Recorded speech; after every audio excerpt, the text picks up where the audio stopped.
ભારતના દક્ષિણ પૂર્વીય છેડે સ્થિત ગ્રેટ નિકોબાર ટાપુ હાલમાં કેમ વિવાદનું કેન્દ્ર બન્યો છે?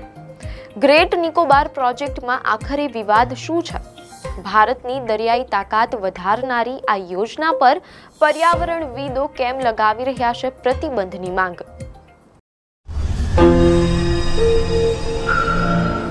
નમસ્કાર દર્શક મિત્રો, ધ લોકસત્તા શોમાં આપનું સ્વાગત છે. ભારતના દક્ષિણ પૂર્વીય છેડે સ્થિત ગ્રેટ નિકોબાર ટાપુ હાલમાં કેમ વિવાદનું કેન્દ્ર બન્યો છે? ગ્રેટ નિકોબાર પ્રોજેક્ટમાં આખરે વિવાદ શું છે? ભારતની દરિયાઈ તાકાત વધારનારી આ યોજના પર પર્યાવરણવિદો કેમ લગાવી રહ્યા છે પ્રતિબંધની માંગ? ભારતના દક્ષિણ પૂર્વીય છેડે સ્થિત ગ્રેટ નિકોબાર ટાપુ હાલમાં એક એવા વિવાદનું કેન્દ્ર બન્યું છે જેણે દેશના રાજકારણ અને પર્યાવરણ પ્રેમીઓમાં ભારે હલચલ મચાવી દીધી છે. લોકસભામાં વિપક્ષના નેતા રાહુલ ગાંધીએ મોદી સરકારના ગ્રેટ નિકોબાર પ્રોજેક્ટ પર આકરા પ્રહારો કર્યા છે. રાહુલ ગાંધીએ એક વિડિયો સંદેશમાં ગંભીર આક્ષેપ કર્યો છે કે આ આપણા જીવનકાળમાં દેશના પ્રાકૃતિક અને જનજાતીય વિરાસતનું સૌથી મોટું કૌભાંડ છે. સાથે તે આચરવામાં આવેલા સૌથી ગંભીર ગુનાઓ પૈકીનું એક છે. તેમના મતે સરકાર જેને વિકાસનો પ્રોજેક્ટ કહી રહી છે તે વાસ્તવમાં લાખો વૃક્ષોના નિકંદન અને પ્રાચીન જંગલોના વિનાશની બ્લુપ્રિન્ટ છે.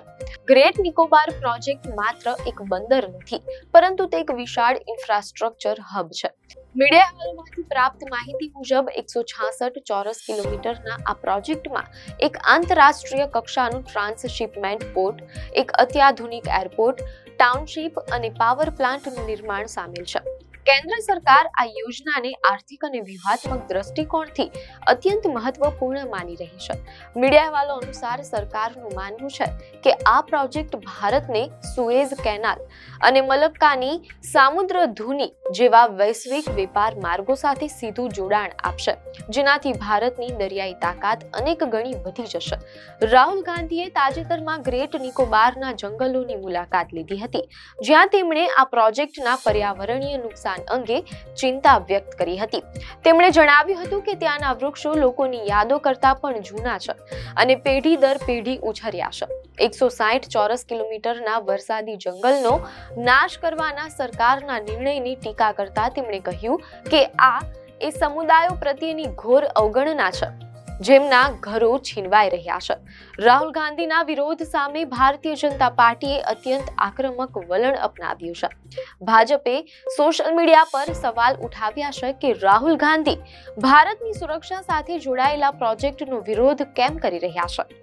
ભાજપના મતે આ પ્રોજેક્ટ હિન્દ મહાસાગરમાં ભારતની શક્તિની ઘોષણા છે. ભાજપના નેતાઓએ એવો પણ આક્ષેપ કર્યો છે કે ચીન પોતે આ પ્રોજેક્ટ નથી ઈચ્છતું અને આશ્ચર્યજનક રીતે રાહુલ ગાંધી પણ તેનો જ વિરોધ કરી રહ્યા છે. બિહારના મુખ્યમંત્રી સમ્રાટ ચૌધરીએ તો ત્યાં સુધી કહ્યું કે કોંગ્રેસનો ચીન પ્રત્યેનો પ્રેમ ફરી એકવાર સામે આવ્યો છે અને રાહુલ ગાંધીના ટૂલ કિટ એજન્ડાનો પર્દાફાશ થયો છે. ભૌગોલિક રીતે ગ્રેટ નિકોબાર નું સ્થાન દુનિયાના સૌથી વ્યસ્ત દરિયાઈ માર્ગ મલક્કાની સામુદ્રધુની પાસે છે. મીડિયા અહેવાલોમાં જાણવા મળેલ છે કે જો ભારત અહીં મજબૂત પકડ જમાવે તો તે વૈશ્વિક વેપારમાં અને ચીન સામેના કોઈ પણ ભવિષ્યના ટકરાવમાં મોટું લાભદાયી પત્તું સાબિત થઈ શકે છે. નિષ્ણાંતો આ પ્રોજેક્ટની સરખામણી હોંગકોંગ સાથે કરી રહ્યા છે, જેણે ચીનને આર્થિક શક્તિ બનાવી હતી. અહેવાલોમાં એમ પણ જાણવા મળેલ છે કે ભારત સરકારનો અંદાજ છે કે 30 વર્ષમાં જ્યારે આ પ્રોજેક્ટ પૂર્ણ થશે ત્યારે અહીં લગભગ 6.5 લાખ લોકો વસતા હશે અને તે વૈશ્વિક પર્યટનનું મોટું કેન્દ્ર બનશે. આ પ્રોજેક્ટ જે વિસ્તારમાં બની રહ્યું છે ત્યાં વિશ્વની સૌથી સંવેદનશીલ ગણાતી જનજાતિઓ વસે છે. ખાસ કરીને શોમ્પેન અને નિકોબારી જનજાતિ પર લુપ્ત થવાનું જોખમ તોડાઈ રહ્યું છે.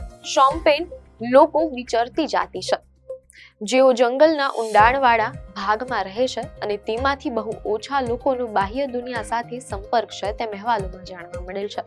સાથે જ મીડિયા અહેવાલોમાં એમ પણ જાણવા મળેલ છે કે વર્ષ 2024માં 39 આંતરરાષ્ટ્રીય નિષ્ણાંતોએ ચેતવણી આપી હતી કે આ પ્રોજેક્ટ શોમ્પેન જાતિ માટે મૃત્યુદંડ સમાન હોઈ શકે છે.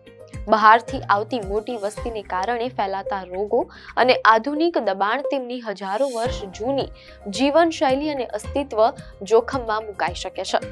મીડિયા અહેવાલોમાંથી જાણવા મળેલ છે કે પ્રખ્યાત પર્યાવરણ શાસ્ત્રી માધવ ગાડગીલે જણાવ્યું હતું કે સરકાર માત્ર થોડો ભાગ સાફ કરવાની વાત કરે છે, પરંતુ વિશાળ ઇન્ફ્રાસ્ટ્રક્ચરથી પેદા થતું પ્રદૂષણ સમગ્ર જૈવ પરિસર ઇકોસિસ્ટમને અસર કરશે. ખાસ કરીને ગલાથી બેક ખાડીને અસર કરશે, જે લેધરબેક દરિયાઈ કાચબાઓ માટે દુનિયાભરમાં જાણીતું પ્રજનન સ્થળ છે. મીડિયા અહેવાલોમાંથી જાણવા મળેલ છે કે ઇકોલોજિસ્ટ ડોક્ટર મનીષ ચંડીના જણાવ્યા મુજબ આ વિસ્તારમાં ખારા પાણીના મગર, દુર્લભ પક્ષીઓ અને ઘણી વનસ્પતિઓ જોવા મળે છે, જેના અસ્તિત્વ પર હવે જોખમ છે. જો કે સરકાર દાવો કરે છે કે પ્રજાતિઓના સંવર્ધન સ્થળોમાં કોઈ ફેરફાર નહીં થાય.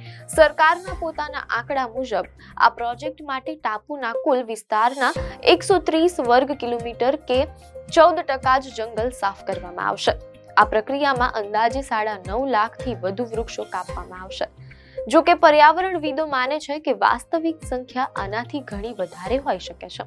અહેવાલો મુજબ 2025માં અનેક સંશોધકોએ સરકારને પત્ર લખીને આ પ્રોજેક્ટ બંધ કરવાની માંગ કરી હતી. બીજી તરફ વહીવટી તંત્ર પ્રોજેક્ટને આધુનિકતા અને પ્રગતિનું પ્રતીક ગણાવી રહ્યું છે. આ વિવાદ હવે વિકાસ અને સંરક્ષણ વચ્ચેના મહાસંગ્રામમાં ફેરવાઈ ગયો છે. ગ્રેટ નિકોબાર પ્રોજેક્ટ આજે એક એવા વળાંક પર છે જ્યાં એક તરફ ભારતની રાષ્ટ્રીય સુરક્ષા અને આર્થિક સમૃદ્ધિની આશાઓ છે, તો બીજી તરફ હજારો વર્ષ જૂની સંસ્કૃતિ અને અનમોલ પ્રાકૃતિક વિરાસતને બચાવવાની લડાઈ છે. શું ભારત આધુનિક વિકાસની સાથે પોતાના પર્યાવરણ અને આદિવાસી સમુદાયને સુરક્ષિત રાખી શકશે, કે પછી વિકાસની આ હોડમાં આપણે કોઈ મોટી કિંમત ચૂકવવી પડશે? આ સવાલનો જવાબ આવનારા સમયમાં પ્રોજેક્ટની અમલવારી અને તેનાથી પડતી અસરો પરથી જ મળશે. અત્યારે તો ગ્રેટ નિકોબાર ટાપુ રાજકીય અને પર્યાવરણીય ચર્ચાના કેન્દ્રમાં અડીખમ ઊભો છે. આપને માહિતી સારી લાગી હોય તો વિડીયોને લાઈક અને શેર કરજો, ચેનલને સબસ્ક્રાઇબ કરજો.